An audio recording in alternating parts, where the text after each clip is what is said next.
Ya udah. Loh. Ya, selamat sore. Dari mana? Ya, mana-mana. Oh, dari mana ini? Jalan-jalan. Jalan-jalan Bante. Oh, jalan-jalan. Ya, terus? Ada yang mau tanya? Oh iya, ini kehidupan kita kan ini terus berlanjut lagi. Nah, apa sih sebenarnya kejujuran? Kan setiap agama mengajarkan kejujuran lah. Bante, menurut Bante itu kejujuran seperti apa? Jujur itu, kok bisa tahu saya dari mana sih?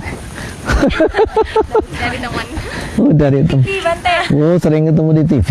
Iya, Oh, dia itu orang seperti Bante, dipanggilnya Bante. oh gitu. Oh iya. Lalu sekarang dalam posisi apa? Masih sekolah, sudah kuliah, atau pasca sarjana, atau sudah jadi usahawatan, usahawati? Kuliah. Masih kuliah. Baru lulus Wah, ini dulu jurusan apa? manajemen Manajemen pendidikan. Lalu pendidikan guru madrasah ibtidaiyah. stratanya S1, S2. Dua. Ini sudah pasca sarjana. Iya. Wah, masih kecil. Masih imut. Wah, masih imut-imut kecil-kecil sudah pada pasca sarjana. Wah, hebat itu. Ya, sekolah baik karena sekolah itu menuntut ilmu. Dan sekarang ini di era masa kini, orang dibutuhkan modal kecerdasan. Nanti pada perkembangannya ke depan, orang kalau tidak punya cukup kecerdasan akan ditinggal oleh keadaan.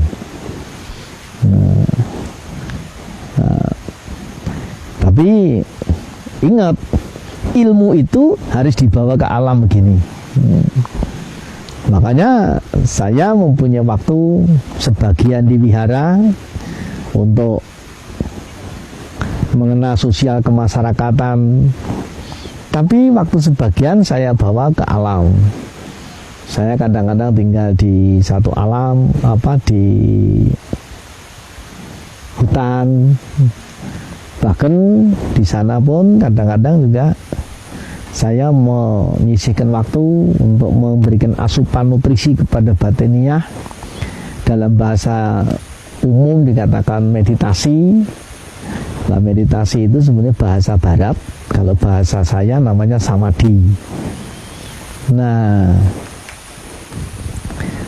samping itu saya juga menghentikan aktivitas tertentu. Misalnya saya mengambil sesi puasa total, bahkan sampai dengan tidak makan, tidak minum, tidak bekerja, hanya berbicara dengan diri sendiri, mengawasi diri sendiri sampai minimal 5 hari, bahkan sampai 7 hari, bahkan saya pernah lebih dari 7 hari tidak makan dan tidak minum. Tujuannya apa? Tujuan untuk recovery. Karena kecerdasan intelek ini kalau dibiarkan tidak ada batasnya.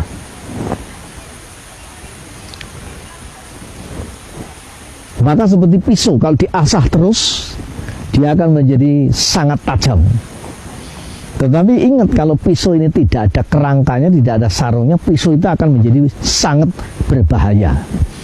Nah, karena itu saya mendengar ini jadi orang pinter-pinter, ya saya senang sekali. Tetapi kalau tadi ditanyakan tentang kehidupan bagaimana untuk jujur, nah kejujuran itu sebenarnya sarung, kerangka dari sebuah pisau yang tajam. Jadi kalau mau berbicara kata jujur, artinya kejujuran itu kita menyamakan antara berpikir, berucap, dan bertindak. Itulah namanya jujur. Pikiran, ucapan, dan perbuatan, kalau ini satu lini yang sama, itulah yang namanya jujur. Makanya kalau dia mengatakan beda dengan yang dilakukan, Inilah yang namanya tidak jujur. Nah, entah agamanya apa, tapi kalau ditanya tentang kejujuran kualitas dari manusia, dan pada akhirnya nanti akan dicari itu bukan agama, tapi tentang kualitas manusia. Karena satu waktu nanti agama bisa kehilangan kualitas oleh manusia. Karena itu kalau kita berbicara tentang jujur, ya yang namanya kejujuran itu, yang namanya jujur itu adalah apa yang dipikirkan sama dengan yang diucapkan, dan begitulah yang dilakukan. Terserah agamanya apa, ilmunya apa, jurusan apa, gelarnya berapa banyak. Karena sekarang ini banyak orang yang bergelar berderet-deret. Ini sebab SS, S1, S2, S3, S4, S5, S-teler. Tapi kenyataannya jauh dari yang namanya kejujuran. Agama juga begitu. Kadang-kadang sudah lebih gamis dari orang yang beragama, tapi ternyata juga jauh dari yang namanya kejujuran. Itulah yang tadi yang kejujuran. Artinya apa yang dikatakan sama dengan yang dilakukan, dan begitulah yang dipikirkan. Pikiran, ucapan, dan perbuatan. Kesamaan itulah yang namanya kejujuran. Bagaimana? Bisa cocok atau setuju itu enggak? Ada pertanyaan lagi Bante. Apa lagi? Dengan kecerdasan tadi. Kan kata Bante banyak orang cerdas S1 sampai S3, S-teler dan lain sebagainya. Tapi ada orang yang masih sudah kuliah tinggi, terus itu jadi pejabat, tapi masih melakukan hal-hal yang bertentangan dengan aturan agama maupun negara. Itu yang salah itu dari sisi kecerdasannya atau apanya sih? Nah, makanya harus dipisahkan antara otak dan hati. Nah, ada otak itu wilayah intelektual, hati itu wilayah spiritual. Spiritual itu bahasa lainnya adalah rasa. Nah, intelek itu bahasa lainnya adalah kepinteran. Makanya namanya intelek. Nah, intelek itu artinya in itu masuk, telek itu tali ayam, gitu kan. Makanya kalau pinter-pinter tetapi tanpa rasa, ya orang seperti kebanyakan kemasukan tai ayam, kan gitu kira-kira. Nah, itulah sebabnya saya punya kata yang singkat. Jadilah manusia atau jadilah pribadi yang pinter, bener, kober. Apa itu pinter, bener, kober? Pinter artinya secara keilmuan, bener artinya secara kebenaran, kejujuran hingga bisa diterima banyak kalangan, kober artinya peduli atau entengan. Apakah ini pernah ada di dunia masa kini orang seperti itu? Meskipun tidak sepenuhnya, mungkin ada kekurangannya, tetapi itu sudah bisa dijadikan gambaran antara pinter, bener, kober. Kalau kaum muslim mesti kenal, bangsa Indonesia pasti kenal. Siapa itu? Namanya Gus Dur. Gus Dur itu kebetulan saya tinggal dekat dengan rumah Gus Dur di Jakarta sana, saya Pondok Labu di Gus Dur Ciganjur. Kemudian juga bersahabat sejak zaman lama, sama-sama berasal dari Jawa Timur. Saya dari Kediri, kemudian Gus Dur dari Jombang. Sama jadi dia aktivis sosial dari tahun-tahun 80-an. Nah, apa yang menarik? Gus Dur itu orangnya cerdas. Kecerdasannya Gus Dur tidak diragukan. Yang kedua, orangnya benar. Artinya kebenarannya itu bisa diterima oleh banyak kalangan. Terbukti, kalau Gus Dur datang ke masjid-masjid disambut gegap gempita, dia memang kiainya. Tapi kalau dia datang ke gereja disambut sama orang Kristen. Datang ke wihara biku-biku, umat Buddha menyambut kedatangannya. Kalau Gus Dur datang ke saya, yang sibuk ya biku-biku dan saya sendiri. Artinya apa? Gus Dur bisa diterima banyak kalangan. Dan yang ketiga, entengan. Artinya Gus Dur sangat peduli.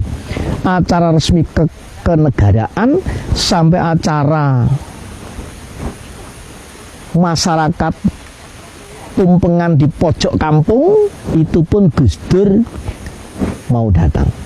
Dan Gus Dur kalau ada orang yang tertekan, justru lebih dulu diberikan perhatian. Itulah yang namanya tadi keilmuan dengan perasaan. Karena kalau ilmu ini ukurannya bodoh pintar, salah benar, tapi kalau rasa ini ukurannya adalah enak atau tidak enak, hina atau mulia. Nah, karena itulah silahkan mau jadi agama apa, silahkan jadi pangkat apa, silahkan pendidikannya apa, silahkan menjadi eselon berapa, tapi yang diperlukan dalam kehidupan ini adalah bagaimana perpaduan antara otak dan hati. Terlalu banyak otak sama jeleknya terlalu banyak hati. Karena kalau hati itu wilayahnya perasaan, kalau orang terlalu perasa, nanti lihat apa-apa hibah, kasihan. Nah, sendiri tidak makan tapi dia nolong orang. Akhirnya menjadi apa? Menjadi orang bodoh berbaik hati. Nah, baperan itulah kalau masa kini ya. Nulung orang tapi dirinya cari utangan, itu kan bodoh berbaik hati. Ada loh orang begitu sampai dia di rudung hutang, diburu debt kolektor, gara-gara dia itu nolong temen tetapi dia sendiri pinjem sama rentenir. Nah, ini kan orang bodoh berbaik hati. Itu terlalu dominan hati, terlalu perasa. Tapi kalau terlalu intelek, semua dihitung matematika, garisnya bukan lingkar, bukan sirkuler, tapi linear, kubus, kotak-kotak. Nah, linear itu ya straight, sudah selesai, bukan sirkuler. Nah, kalau lingkar itu akhirnya ketemu lagi. Kalau kotak, ini mentok, sini mentok, sini mentok, dan sudut-sudut semua. Nah, itulah kalau terlalu banyak otak, artinya juga menjadi tanpa rasa. Kalau ketemu dikabari temennya ada kesusahannya, biarin toh, itu memang sudah karmanya. Nah, itu kan artinya kehilangan peduli. Nah, itulah makanya yang lebih dulu kita harus perhatikan mana wilayah otak, mana wilayah hati. Dan kalau otak lalu juga dipandu dengan hati, ini menjadi namanya intelek religius. Kalau bahasa Romawi namanya kebajikan dan iman. Bahasa Indonesia adalah otak dan hati. Sampai kira-kira otaknya sak berapa ini kira-kira? Ukurnya tidak usah tanya. Tadi saja pinter, bener, kober. Ini sudah S2 semua. Jelas ini secara ilmuwan pinter. Lalu kober? Kober kalau dalam bahasa Jawa, kalau bahasa Indonesianya apa? Peduli. Care. Nah, care, peduli. Ya care, kalau saya belum makan dia masakan. Oh, ngeker-eker gitu. Oh, begitu. Apa lagi ya kira-kira kemudian ini? Masih ada, coba silakan. Apa lagi Mas? Ada nggak, Mas? Dari tadi kan saya ini teman-teman kok panggilnya Bante. Apa itu sih Bante? Oh, gitu. Ya. Saya baru tahu, kata-kata yang baru gitu kan. Oh, yang baru ya, Bante. Bante ini panggilan bagi seorang biku. Nah, kayak nanti kalau satu waktu ketemu begini, ini sosok ini namanya biku. Biku itu orangnya, Bante itu panggilannya. Kalau di lingkungan masyarakat Buddhis memanggil biku itu Bante. Bante ini mempunyai banyak makna. Kadang-kadang terjemahan sebagai guru, sebagai yang mulia, sebagai kalau Inggris venerable, kalau di diplomat namanya excellency. Jadi tidak sembarangan sebetulnya kata Bante itu. Tapi itu kan di wilayah masyarakat Buddhis yang sama-sama ngerti. Kalau memanggil Bante, memanggil biku mesti Bante.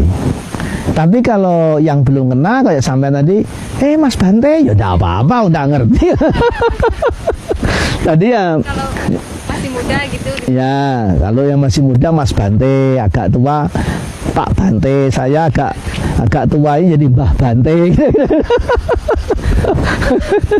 Jadi Bante itu adalah panggilan, bisa dimasukkan sebagai guru, sebagai yang mulia, sebagai venerable, sebagai excellency. Gitu. Nah, itulah panggilan saja. Kalau sekarang apa itu Bante?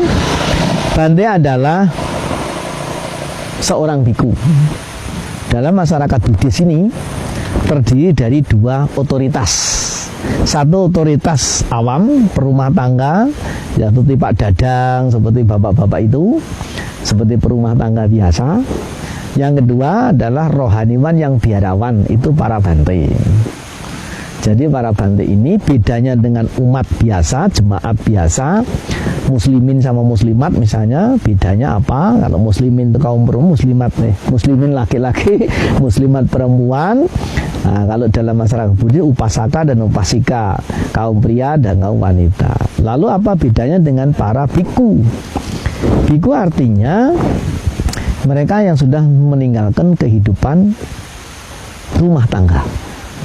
Maka bidu ini bedanya dengan umat awam. Kalau umat awam dia bertekad menjaga 5 sila, tidak membunuh, tidak mencuri, tidak berzina, tidak bohong, tidak mabuk. Nah, untuk menjadi biku 5 ini disap lagi, 1 disap lagi jadi berapa, 2 disap lagi jadi berapa, dan seterusnya hingga total dari 5 dasar ini menjadi 227 subordinasi. Jadi Bante ini taat, artinya yang membedakan dengan umat awam adalah 227 sila. Nah, 227 sila itu apa saja? Kalau pengen tahu ya jadi biku sendiri. Tapi bisa disingkat menjadi 3 at. Yang pertama taat, yang kedua kuatirakat, yang ketiga selibat. Selibat artinya tidak menikah. Karena itu Bante ini ya tidak punya bu Bante. Nah, yang kedua taat artinya patuh hukum. Hukum itu ada hukum adat, hukum negara, dan hukum alam semesta. Makanya para Bante banyak yang tinggal di wihara-wihara hutan. Jadi ya hutan begini dibangunin wihara, ya kadang-kadang bangunan permanen, semi permanen, ada yang beberapa tinggal di bawah pohon atau di goa-goa. Dengan hidup menyatu alam semesta, dia merawat, menjaga, tunduk, patuh pada hukum alam. Itu makanya dia bisa bertahan. Sebab barang siapa yang bekerja sesuai dengan hukum, dia akan di tempat yang pasti dan aman. Tapi barang siapa yang bekerja menyimpang dari hukum, dia akan menjadi korban keadaan. Itu hukum alam, hukum negara, atau hukum adat. Nah, yang ketiga kuatirakat. Nah, kuatirakat artinya para Bante ini cara makannya dibatasi. Ada 2 pilihan. Satu namanya vegetarian, yang kedua namanya atasila. Kalau vegetarian yang dibatasi jenis makanannya, hanya makan sayur tanpa daging. Itulah vegetarian atau VG sekarang ini. Yang kedua adalah atasila. Atasila yang dibatasi waktu jam makan. Dalam 24 jam, para Bante yang memilih cara atasila ini, waktu makannya hanya 6 jam. Dari jam 6 pagi sampai jam 12 siang waktu setempat. Selebihnya itu tidak makan lagi sampai esok hari. Itulah yang namanya kuat tirakat. Tirakat itu artinya puasa, mengendalikan diri. Puasa itu bukan hanya berhenti tidak makan atau menunda jam makan, tapi bagaimana mengendalikan diri ini, gitu. Jadi kalau dalam satu hari tadi sampai dengan jam 12 siang waktu setempat belum mendapat makan, ya menunggu sampai besok. Nah, karena itu kalau ada acara-acara lalu panitia ngundang Bante dan waktunya sore hari, itu artinya panitia cerdas. Dia paling tidak sudah bisa menghemat biaya ongkos makan Bante. Nah, itulah yang membedakan kalau ditanya apa itu Bante. Bante adalah sebuah sebutan. Kalau biku adalah seseorang yang memilih jalan hidupnya dengan tekad 3 taat, kuat tirakat, selibat. Selibat artinya tidak menikah. Karena kamu deket-deket saya aman aja, nggak apa-apa. Nah, kalau ada yang tanya, wah ada pesawat, nggak apa-apa dah. Ini kan mumpung ketemu. Jika belum tentu kita bisa ketemu. Saya tadi juga, ini dari mana? Apa orang? Kok kecil-kecil ternyata sudah S2. Saya saja S1, Dhamma Subuh. Lu S-nya 1 saya. Ini S-nya 2 ya Pak, sudah. Dokter belum dokter ya. Amin. Ya. Nanti kan sebentar lagi kan tinggal nambah saja, sudah pasca sarjana S3 kan doktoral. Jadi katanya mau ngambil lagi dokter. Mau. Nah iya kan. Ya baik, barangkali ada apa mau naik lagi? Apa lagi? Sudah cukup? Ya, terima kasih. Terima kasih. Ya, saya ucapkan selamat baru lulus Doakan kami sukses. S2. Oh ya, sukses. Sukses. Sukses yang double S. Orang sukses yang double S itu sebenarnya bukan hanya double S, bukannya triple S. Kalau menurut saya adalah 5S. Harus 5S. Apa itu? Pertama, cerdas. Yang kedua, kerja keras. Yang ketiga, totalitas. Yang keempat, ikhlas. Dan yang kelima, waras. Cuma kalau semuanya ada yang waras lagi. Nah iya kan itu covernya itu, hard covernya ya waras ini. Iya Pak, enggak. Nah, jadi ingat itu.